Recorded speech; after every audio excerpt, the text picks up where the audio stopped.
Thank you for joining us on yet another excursion through the stream of consciousness, down the river of tranquility, to fill the lake of life with love.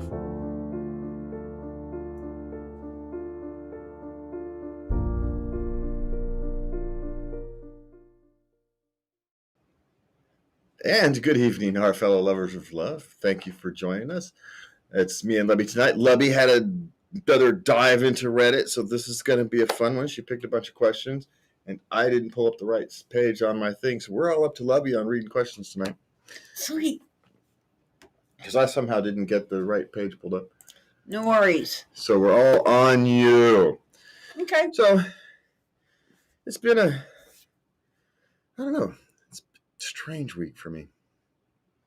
It has. It's been an oddball week. It's felt weird. Yeah, it's been all out of sorts, and it is what it is. Get back in the boat and start swimming again, right? Maybe it was just because last week was so weird. Maybe it's not this week that's weird. Maybe it was last week that's weird, and so this week just feels weird. That's true. Could be. Because it was last week was weird with the eye surgery, and I keep forgetting that it takes my body a long time to sift. Yeah. Sift those things through. Yeah. And I forget about that. So we've got like 2 question shows in a row, which is unusual for us now. But hey, you I can speak. You got a chance to go diving into Reddit. So, that's a good thing. We'll get a Reddit channel or something for us over there. A Reddit. Well, whatever the hell you do over on Reddit. I don't know. I don't know how to use Reddit. You now know how to use Reddit more than I do. Better than I do. I know how to search Reddit. Congratulations. There's some very interesting things on there. I can't post. Some of this stuff is really, oh my Lord, why would you take that to the public? Well, because it's anonymous. You don't have to say who you are. You want to have a conversation somewhere. And that's the place where you have those kinds of conversations now. That's all. I understand exactly why it's there. It's just strange that never really used Reddit. So That's fascinating. So there you go. You get to see all aspects of the human nature. And did you bring some up today? All right, so let's just go ahead and just dump right in because I don't have nothing for the opening of the show tonight. I'm just but you can go contact us at love@latenightLove.us. You can send Lubby a Dear Lubby letter. You can find all our back shows and whatnot, or send us a contact note at latenightLove.us. And you can find us on all your favorite podcast and networks, that kind of thing. Yes. Yeah, you know how to find us on social media. Y'all are smarter than we are. And so hit the like, subscribe, share buttons if you would do us the flavor. All right. What do you got? Not me, 25-year-old male. My girlfriend, 23, has explicitly said that she would rather have her vibrator than have sex with me. Is it fair for me to be a little upset about this? Well, fair or not isn't really a question. You are a little upset about this. The question is to ask yourself is why, and the question to ask her is why. It may just be that your relationship has run its course. These things happen. It's not the end of the world. You end the relationship and you move on. That's how adults do things. And maybe she's just not comfortable ending the relationship. She doesn't want to do that because she feels, insecure about the future. But of course, what you're feeling is actually rejected. That's what you're feeling. You're feeling rejected. Well, yes. And so, of course, you're upset. Whether it's fair or not is not relevant. This is human emotions. You have them. And it's what you do with them. And first, you have to find out why and find where your relationship stands, or see if it's something else. And then you have to make a decision about, what you want out of life. How much of a role does sex play in your life?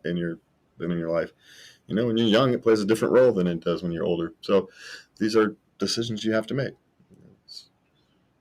Personally, she's probably sending you a big red flag that your relationship is soon ending. That would be my guess. Kind of mean about it. She may not even realize it. She could have suffered some trauma, and you're the one taking the brunt of it. You don't know until you talk about it. And you're going to have to try and do it without feeling hurt, which is going to be freaking hard. But there's no way forward. You're going to feel hurt. You're just going to have to figure out how to park it for a while you're having that conversation. So, I don't envy you, but you're going to have to figure out what ground you're standing on so you can plan your future. Yes. Yeah. Okay. Number 2, anyone else addicted to pleasuring their partner? Okay, this was a short version. This guy went into minute detail. Okay, well, we probably don't need the minute detail.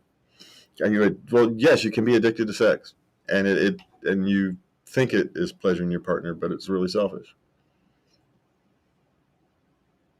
Otherwise, you wouldn't think of it as addicted. It'd just be the way your relationship is.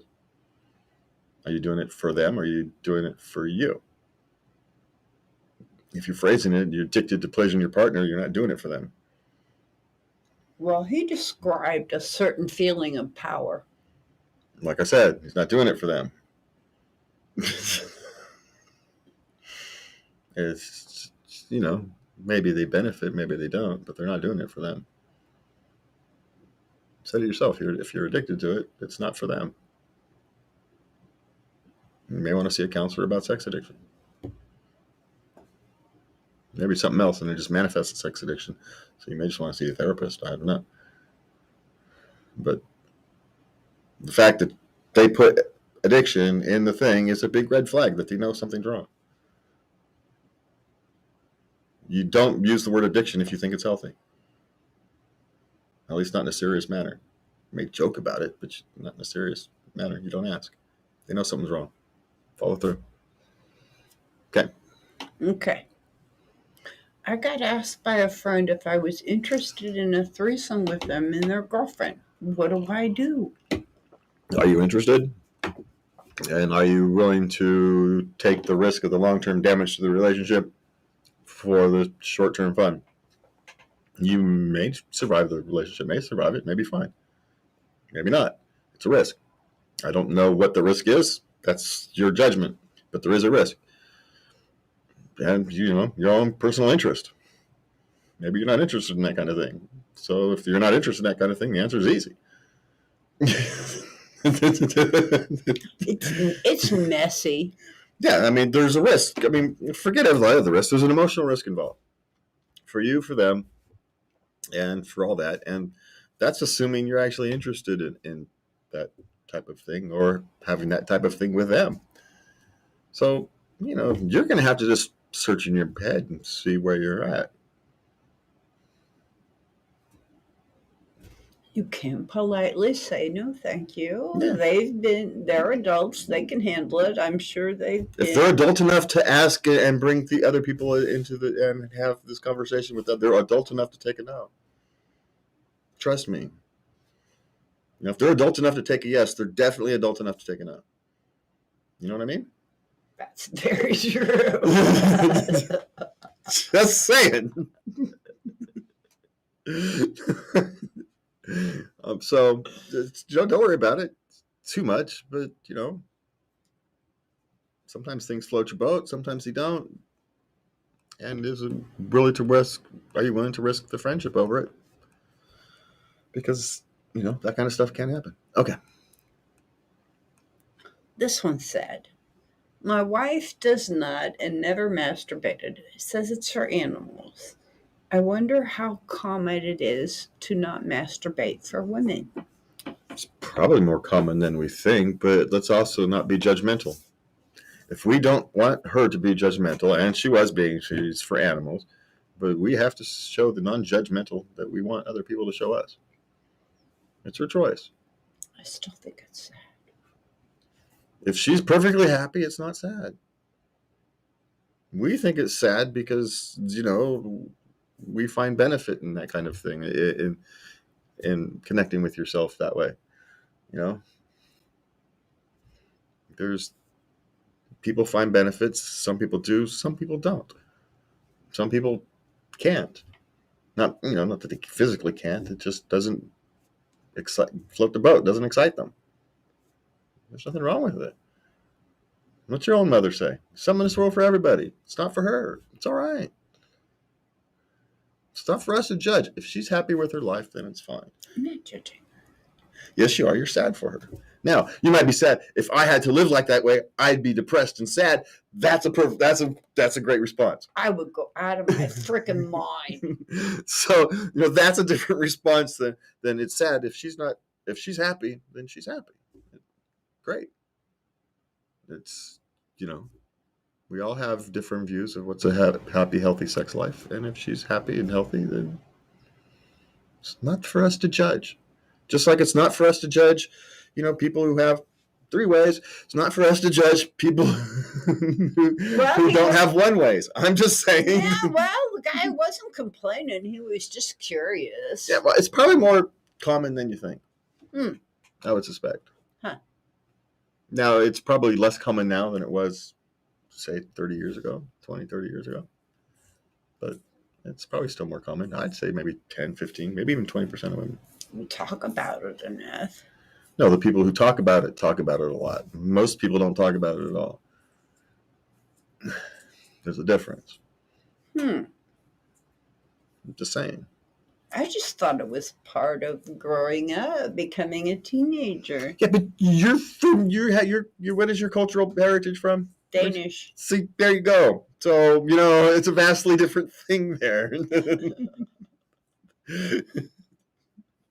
Lots of America has a very, shall we say, prudish background. And so there's some cultural barriers.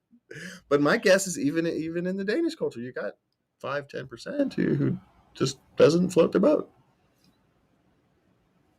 So, yeah, it's all right. Okay. Okay, my boyfriend, 20-year-old male, grew up religious and is fascinated by sex in a way that I, 21-year-old female, can't relate to at all. What is it that makes sex so mind-blowing that I'm not getting?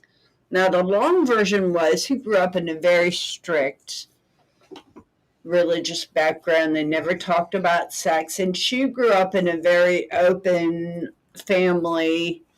And it was discussed, and it was just a part of life. Well, it's the attraction of taboo. And in that particular case, if someone tells you can't do something or you shouldn't want something, but everybody else is doing it, and it's fundamentally enjoyable, you're gonna have a kind of a snapdragon response, right? We see it all the time. People who live in those highly restrictive environments, the minute they get out, they kind of go freaking nuts, right? They go off to college and lose their freaking minds once they have the freedom. While children who have a more relaxed upbringing, when they get to that space for freedom, it's not such a big deal because they've experienced. It's just part of routine life, so it's no longer a big deal. It's like in Germany, when kids, you can drink at a young age. So by the time they get to adults, there's no rite of passage for it.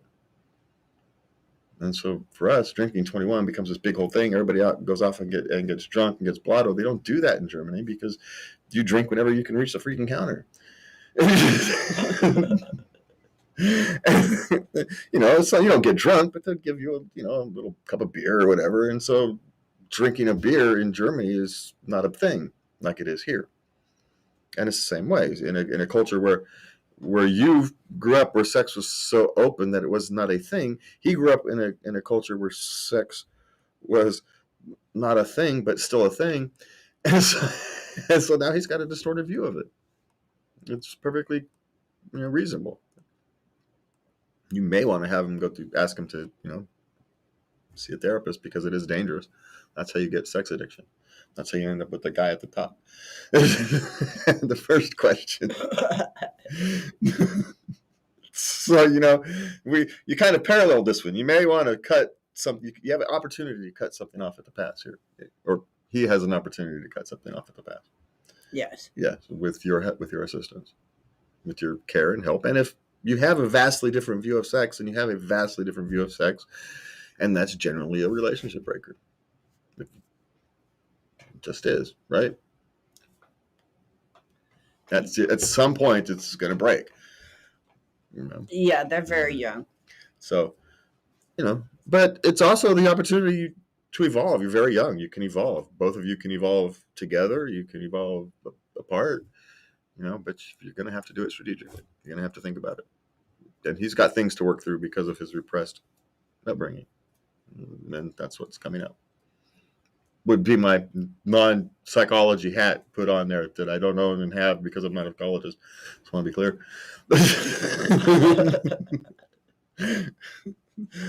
My tinfoil psychology hat on that one. All right. So what else we got? If relationships weren't meant to be for fixing loneliness, what is their purpose then? To have a partner in life. Someone to help you through the difficult times with. Someone to love and share life with. Share the joys, the day-to-day, the mundane. Life is hard enough. It's not real until I tell you things that happen in my life. See? So the point of having a relationship isn't to not be lonely, because you can not be lonely without having a relationship. You can be lonely in a relationship. Trust me, you can be lonely in a relationship. So the point of a relationship isn't to cure loneliness. The point of a relationship is to have a partner in life, because the life is easier with a partner. Simply is. Share resources. You have, two heads are better than one. You've got people with different skill sets. And when you come together, you can create wonderful things. Greater than the sum of its parts. It's the fundamental nature of humanity. If we took all of if we took all of our parts apart, they're just these parts on a table. But when we assemble them, we become this human thing, and we don't even understand how it works. We don't understand how the brain works. We don't understand how spirituality works. We don't understand how emotions work. Oh, sure, we can track things, but we don't actually understand how it actually works. So, we are humans by their very nature. It's greater than the sum of our parts. So you put two of those things together, and of course you're going to get something that's greater than the sum of your parts. Or at least the potential. Also has the potential to be disastrous. So there is that. But that part you control. You have at least some control of that. Yeah, you can control your spot. You don't have to make it disastrous. So, okay. My 26-year-old female boyfriend. My 26-year-old female boyfriend, 28-year-old male, had an affair with my therapist, 37-year-old female, because she pressured him and badmouthed me, and I don't know what to do now. Wait, so she pressured him and you badmouthed him, and you bought that? Well, this is actually an easy one. You go without a boyfriend for a while, you find a new therapist, and depending upon your views on these things, you may want to report the therapist to their governing body in your area, because that's unethical behavior. It is. She's supposed to behave in the interest of her clients, not in the interest of herself. And so, but clearly she's not a therapist for you, and your boyfriend is not committed to you. And if you bought that story that he sold you, I have some land in Florida for you. I get the emotions. I do. You don't want to buy it. You don't want to believe it, because you want the world that you're living in here to be the world you think it is. But it's not. Then you're going to have to accept it. And you're going to have to, move on. It's time. Move on from both of them. And you actually may want to talk about getting a lawyer because that's probably a suable action depending upon your view of these things. It's causing you emotional distress. You pay her to not cause you, you pay her to fix your emotional distress, and she causes your emotional distress. Depending upon your state, it may be a legal action. I don't know. It may not be worth it to, for you personally, it may not be worth the time and effort and energy to go through that. So you have to make these decisions on your own. But definitely, you find yourself unattached. You don't need a boyfriend right now. And it's hard to trust a therapist again. Yes. I know. I was betrayed as a teenager by my male therapist. And it took a lot to trust again. Yeah. And so, find a really old therapist or something. I don't know. If you have to, find somebody that, can't play that role. But you're going to have to, because you're going to have to be able to work through this. And I don't envy the path, but the world you think exists doesn't exist. And it's time to move on to a world that does. Okay, I went out downtown last night with a couple of buddies.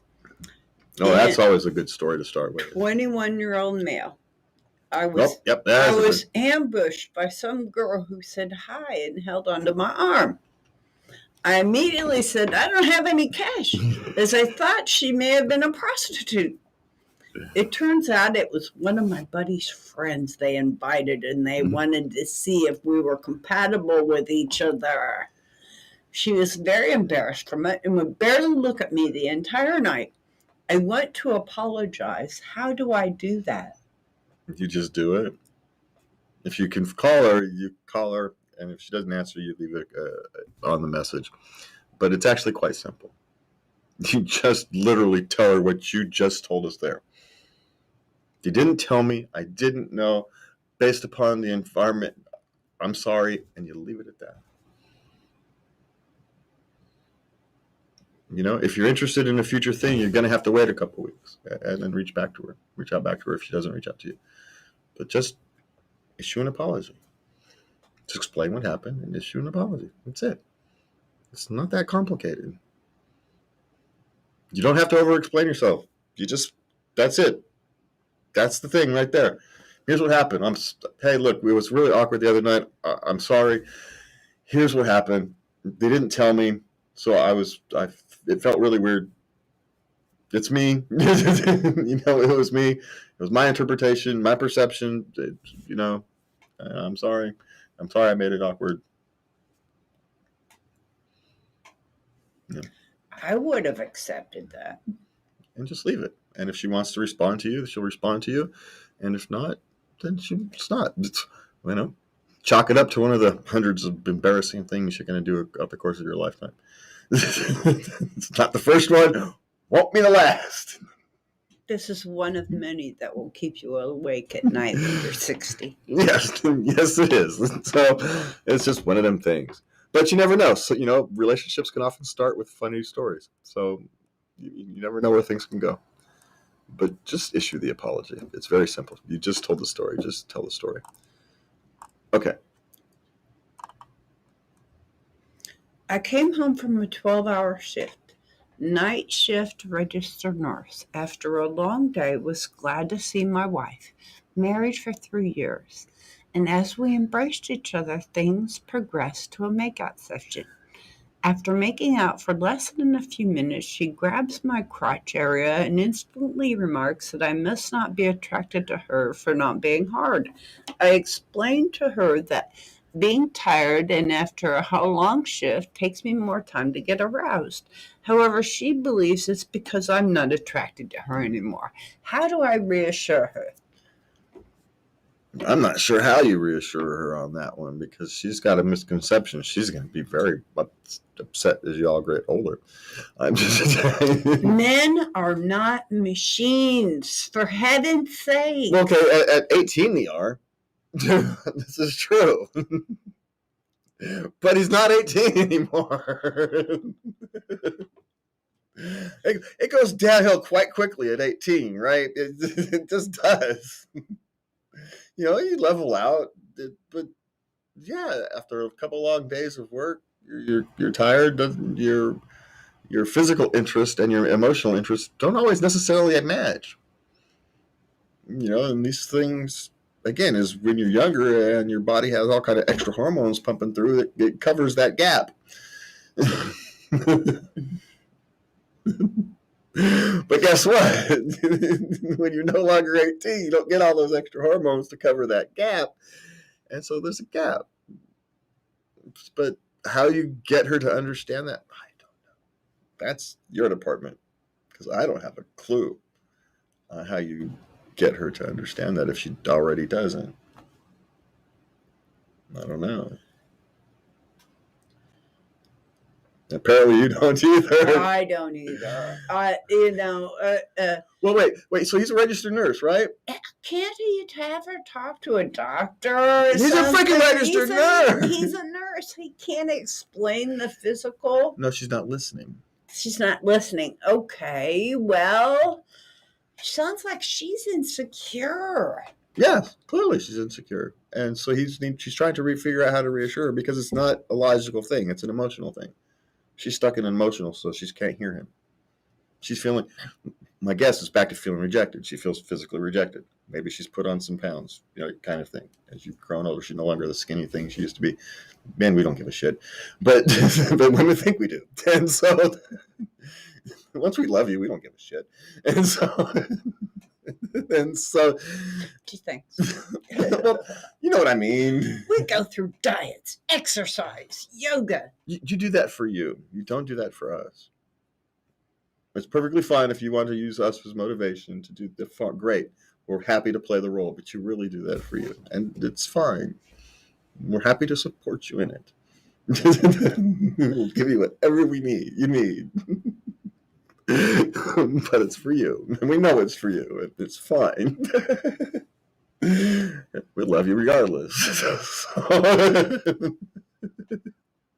That's what I mean by we don't care. We're going to love you regardless, so it doesn't matter. But yeah, I've been up and down the scale a couple of times since we've been together. So it's and I didn't notice until people pointed until you anyway. That's a whole nother issue. That's a whole other screw that. We're way off the rails on this now. But because we don't have an answer. That's why we're off the rails. We don't have an answer. I don't know how you get to her. Except maybe find a counselor, a sex therapist, who can help kind of bridge the gap. Ooh, that's a good one. Go to the professionals. That's the only thing I have, and maybe there's something she has to deal with.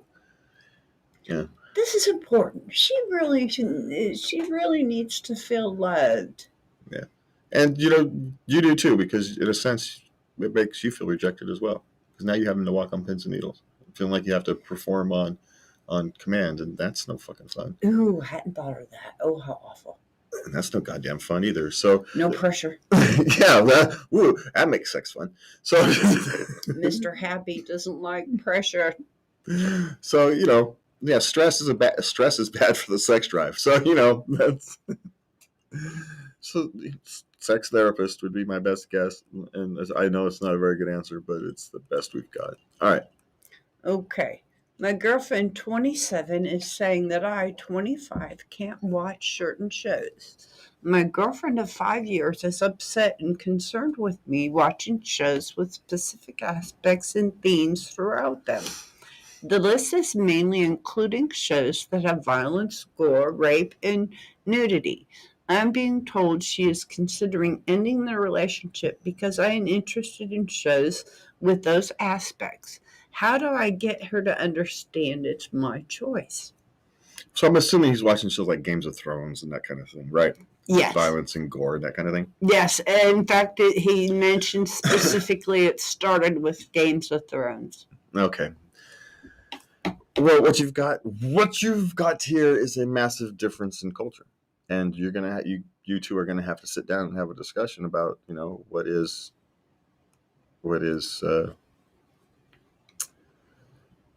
what the roles are, what the walls are in your relationship, and if you guys can abide by them. Because you watch movies that I don't like to watch, and what's interesting is you've come to the point where you usually change them. If we come in and sit down, we spend some time together, you change them to something else. Because I don't like movies with violence in them, right? Especially movies with gore.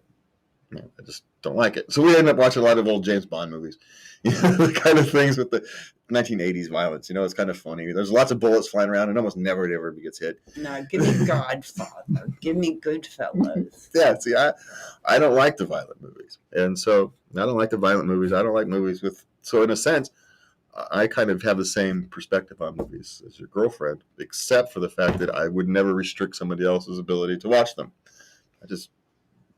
Why would I do that? And I respect your desire to not see them. And so, you want to go watch a movie? Great, go knock yourself out, watch your shows. I'm going to go here and watch Red, Green, or Grand Tour, or lectures on leadership, or whatever the hell boring things that I watch. We have different tastes, and so for us, it's not a moral issue. It's just a taste issue. And maybe she's having a moral issue with this. And if it's a moral issue, it's a vastly different thing. And you guys have vastly different moral boundaries, shall we say. And those can either be negotiated or not. You're young. This is one of these things where you find out if your relationship is going to work long term or not. And you can either work through these things or they end your relationships. And here's the thing, it's not necessarily a bad thing. Do you want to waste 5 more years in a relationship that's going to break down? Or do you want to move on now and get on with the rest of your life? Dude, I was devastated at 21 when Of course you're devastated. When my husband watched porn. Of course you're devastated. And especially at 21, when, sex is still massively important. You get to 30 and 35 and whatnot, and it all becomes more, you got much more life behind you and much more balance to your life, right? Well, then I send you clips of videos I like. See, because then there's much more life. There's much more balance into your life. Well, because you've experienced more. Remember, at 21, you've really only experienced adulthood for 3-4 years. You've got squat experience. At 40, half of your life has now been adulthood. So you've got vastly more experience in perspective. It's got nothing to do with intelligence, it's just experience and perspective. And when you're young, you don't have that. So you don't know. She doesn't know that people have this vast difference of morality and you can actually work together. She may not know yet. You can work through these things. That's your options. It doesn't have to be this hard line. No. It's like, you can watch them and I can watch mine, and, we can find the things we can watch together. We can watch those together. We watch plenty of things together. Yeah.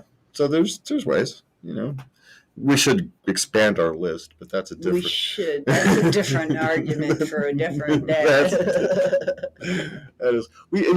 Our list is bigger than we think it is. We just get in ruts and we don't change it. Like, we haven't added Northern Exposure to our list in months. Oh, wow. We haven't watched Northern Exposure since we went camping last summer. Yeah, so we should... Those kind of things we could add to the list easily, but we don't. And just because we don't think about it.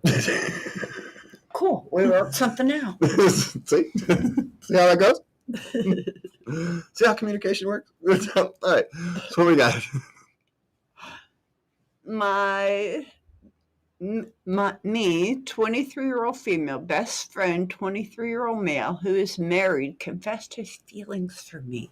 How do I tell my boyfriend, 24, without him freaking out? Well, I'm not sure why you would tell him at all. Why would you tell him? It's a personal conversation with somebody. There's no reason to tell him. Now, you may want to start to disassociate yourself with your other friend, just out of respect for his... Put some distance there. So you don't make a mistake you don't want to make, even though you're probably not worried about that. But, Don't want to play with fire. Well, and he may be having trouble in his marriage, and he may be projecting things that aren't really there. And so... it's those things as you just back away from bad situations. So those things, when you see a bad situation ahead, your best thing to do is avoid it. This is a big red flag, and just to avoid it. I don't see any particular reason to tell your boyfriend unless you have an overwhelming need to. And if you do, there's no good way to have that conversation. So it's just like the way you have any difficult conversations. You just have it. You try to pick the best time you can, but there's no good time for that. But, you don't pick it on the day where someone broke down on the side of a freeway because they're already not having a great day, So, that's that kind of thing, Have a little common sense to it, but you feel the need. But you also feel the need for you understand there's going to be repercussions that aren't really necessary. Because if nothing's coming of it. It's not going to change anything. It's not going to change anything. Yeah, and I got news for you. This is going to happen in your life. It's really not that. Doesn't have to be that big a thing. They're attracted to you. For some reason, they felt a need to express it, and I just largely ignored it. I considered it a compliment. Thanks, but no thanks. I'm attached. Well, and sometimes people need to express things so they can deal with it and move on. That's true. And I just kept it to myself. It was a small confession. It was just a desire. Yeah, in a sense, is it unfair to you? Yes, it is. But guess what, sunshine? Well, it is selfish. Yeah, it is. It is. It is, especially if they know you're attached. You're attached, and they're attached, and it puts you in a very awkward position. And thanks a lot. Now do what? What did you think was going to happen out of this? Yeah. So it is unfair, but life's unfair, and so ignore it if you can. Start to create some more distance for a while. It would be my suggestion. Okay. I'm leaving my job soon for one with better and more sociable hours. I'm going to give my notice, but I know my coworkers will keep asking me questions like where my new job is and what it is. I honestly don't want them to know anything about it. How do I dodge questions without being a dick about them? You don't. You just be a dick about it. Be a dick about it. You're only there for 2 weeks. What the fuck do you care? You can't. Obviously, they're not close friends. Well, and you may not have to be a dick about it. You can just say, I'm not comfortable talking about it here. There's a good one. Ooh, that's a great one. So, but if you have to be a dick about it, be a dick about it. You're only there for a couple of weeks longer, so who cares? I'm sorry, you're not going to come out easy on this one. Yeah. It's not going to be easy to dodge. I'm not sure it's going to be easy because you're only there for a short time after. You don't care. What do you care? You clearly don't have close people you're close to. You're not really close to them. So what do you care? Well, I seem to care. No, he just does. He cares about conflict. He doesn't want to deal with the conflict. He doesn't care about his relationship with his coworkers. He just doesn't want to deal with conflict. It's a different thing. So you can avoid the conflict, but you're not going to be able to completely avoid it, but you don't want to talk about it here. Or you just don't want to talk about it. And if people respect it, they'll respect it. If they don't, they don't. But what do you care? You're leaving. So, okay. Or you can talk to your bosses about, not mentioning it to everybody else. And they're just not, there's other ways to do that. Okay. My 60-year-old boss just approached me to ask me this. Please ask Jennifer to cover her cleavers. She's showing too much, and I'm not comfortable mentioning it.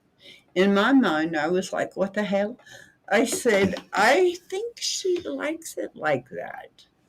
And he said it's not okay to dress like that at work. She's wearing a shirt with several buttons undone, and you can see her lace bra, but she's, of course, showing on purpose. She planned her outfit. What do I say? Well, it depends. Is it your job? if you're like an HR and it's her job to do it, then it's your job to do it, because guess what? Your boss gets to define what's acceptable attire in the workplace.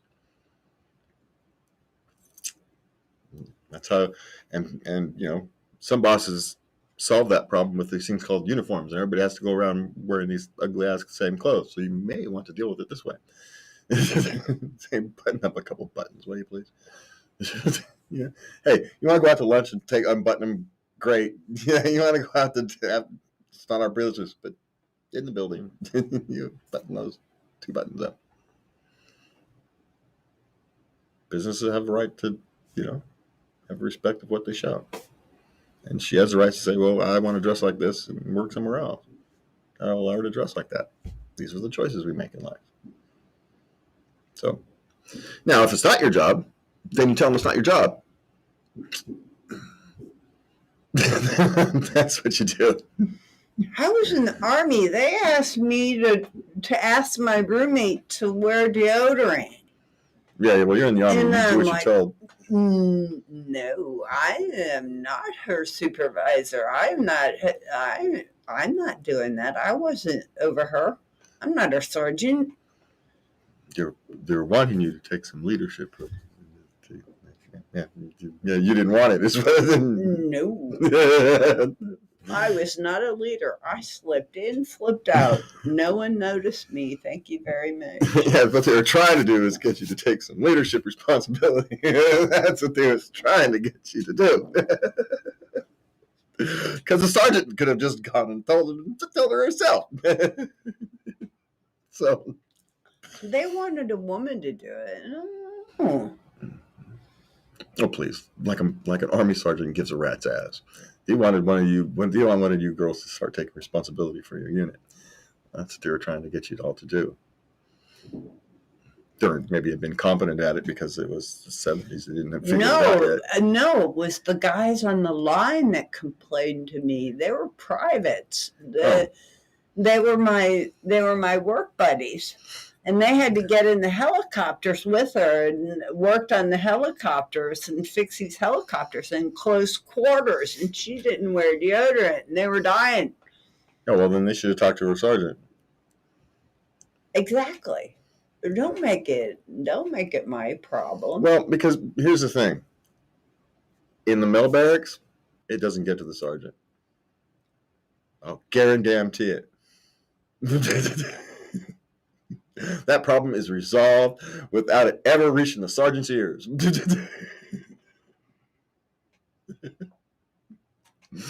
Because he will not shut up about it. They will ride his ass until he does it just to shut them the fuck up. So, I'm just saying that's why the men have a different way of dealing with things. See, so but again, they didn't know how to deal with y'all. It was the 70s. Women were relatively new in the. Yes, we were in those kind of roles. So they didn't know. You can almost give them a pass for the incompetence, I suppose. Especially the privates. What the hell did they know? They were 18, just like I was. Yeah, they didn't know anything. All right. So anything left? Last one. All right. I'm a project manager. I've been at my current job for about a month, and my first project just began this week. The contracting company doing the work is in from out of state for employees. The job should only take 1 week. The foreman invited me to dinner and drinks after work, paid for by his company, which I agreed to. Should I extend this invitation to my boss, an internal maintenance crew that's been helping me on this job, 5 people in total? Can I bring my significant other to this dinner? Well, no. It was a work dinner just for the people at work. That's not an all-hold expense job for everybody you want to bring. It's not a way to give your significant other a free meal. It's a bonding thing for a work crew. 2, you should have said no, or at the very least check with your employer to see what your policy is on having gifts and dinner with people in the contract before the contract is up. A lot of times what happens at the end of the contract, it's perfectly fine to go out and you have kind of ending dinner, but to have one before, you can apply the list of gifts, which means you might give them favorable treatment over the course of the contract when you're supposed to be overseeing them. And you know how that goes. And so ethically, you probably should have said no. That's my solution. And you can still say no. But you may want to check with your company and see what their policy is. You may be violating some company policy without you knowing it. Against having gifts. Because it can create, accepting gifts from people you are supposed to be overseeing can be seen as a conflict of interest. So, you've got to be careful. Because life is about taking care of ourselves. That includes taking care of our own ethics and morality. We can't tell what other people to do. We can't tell other people what their morality is. We can't tell them. We don't know what their backgrounds are. We don't have that right. Just as they shouldn't have that right to tell us what our morality should be. Yeah, there are some universal truths. And there's some, as we've seen out in the world today, there's some conflicts that are very deep and personal. But yet, these are deeply held beliefs by everybody. And so, there's got to be some truth on both sides. There has to be. Maybe we can't find answers. Maybe we can't find solutions. Maybe we can't agree on where those final morality lines can be drawn. But maybe we can understand that, the other people are genuine in their beliefs, are genuine in their ethics, are genuine in their morality. And it's because of reasons that we just don't understand. And so instead of yelling at each other, maybe we should start talking to each other. And talking starts with listening. But you can't listen if you're not ethical and honorable in your own heart. Because if you're not that, you can't listen honorably. So, anyway, with Lubby with the fly in her hair. Oh. With Lubby with the fly in her hair and us on the fly on the wall, we want to thank you for joining us tonight. You can find us at latenightLove.us. You can send Lubby a dear love letter at latenightLove.us. Ask us your own questions. We will find a Reddit thing here soon for us. We'll figure that out. And for me and Lubby, we want to thank you for joining us. And please remember to love everybody. Bye. Good night.